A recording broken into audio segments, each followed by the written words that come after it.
We all know that first impressions are really important, but did you know that this also applies to our yards? One of the most neglected areas of our front yards are the mailbox areas, and I'm guilty of it too. So today, I'm going to transform an ordinary, ugly-looking mailbox area into a stunning, beautiful focal point using specially selected plants from the Centauri collection. Follow me! I'm treating my mailbox area to a mini makeover, and the best part, there's hardly any digging. I selected my plants based on their performance record. Easy care, long bloom periods, and they have to be beautiful. My color palette is whites, yellows, and reds. For the white plants, I have double Surfinia and trailing white Surfinia. These two are heat-loving plants that can bloom from spring to fall, and they're really easy care. They're self-cleaning. All you have to do is give them a little water-soluble fertilizer twice a week, and they're gonna love you back with lots of blooms. I just love my yellow flowers because it's my favorite color. It's such a happy color. And we have here Lemon Mist Illumina.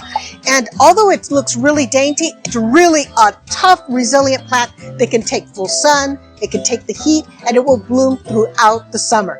And next to it, we have the legendary Million Bells. Now, there's a lot of Calibrachoas, but there's only 1 Million Bells. It's a beautiful, luscious yellow color. Just give it a little fertilizer, and it will take care of itself. And now for the star of our garden mailbox makeover, my red plant, the Lophospermum. I know that's a big word. You can call it Lophos. This variety is called Compact Rose, and it's a vigorous vine that will cascade, trail, climb, and not stop blooming for, it seems like, ever. It's got a beautiful leaf that looks like a heart. Look at that. And the tubular flowers attract hummingbirds. I couldn't ask for more than that. Wait till you see what I do with this vine in our new design. I've neglected my mailbox area long enough, but that's about to change.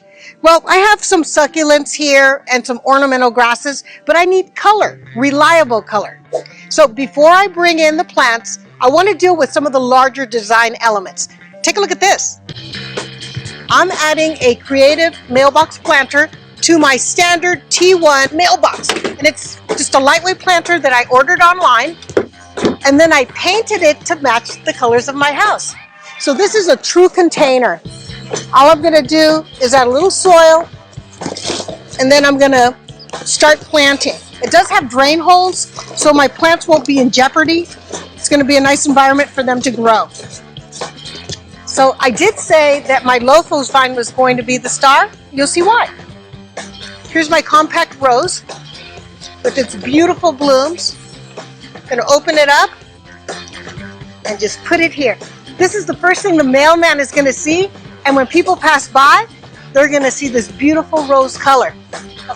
Whoa, that happens, but I saved it. This Lophos vine is going to be blooming until it gets cold, until winter.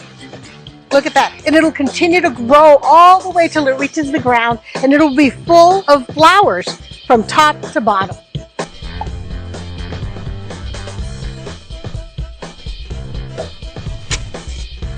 So the only plant that I'm actually going to plant in the ground is the Illumina. It's a really drought-tolerant plant, and it will have the same watering conditions as the succulents. The only difference, though, it has a great scent. The mailman's going to love this.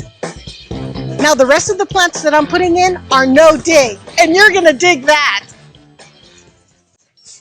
All right, so the rest of the plants that I'm placing in here are actually all hanging basket plants. I'm just going to remove the hanger like this. And now, as you can see, this comes in a special basket that's really sturdy. So our plants can stay in this. And what I'm going to do is I'm going to put a paver on the ground like this, and then I'm going to place it on top so that it doesn't disintegrate and come in contact with the soil. Look at that. That's my first planted planter.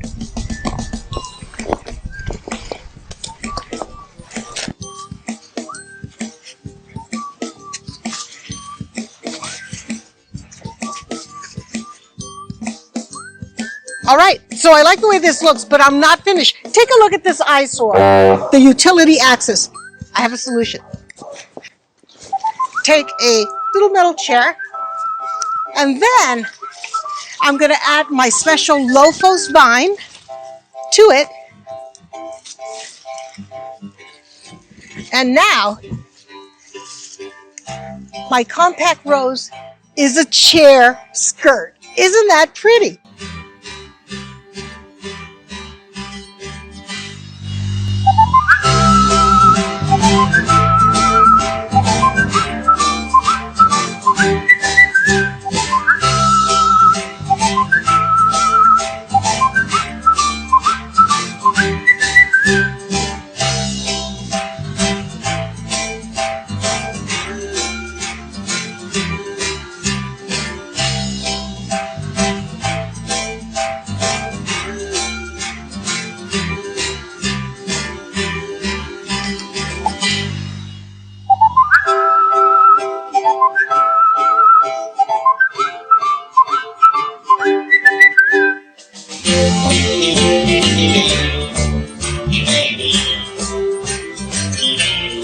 I just love how this looks. It's so exciting. Look at this transformation. It didn't even take me 10 minutes. This is amazing. I hope that you guys got some great ideas of how to transform your mailbox area using very reliable plants from the Centauri collection.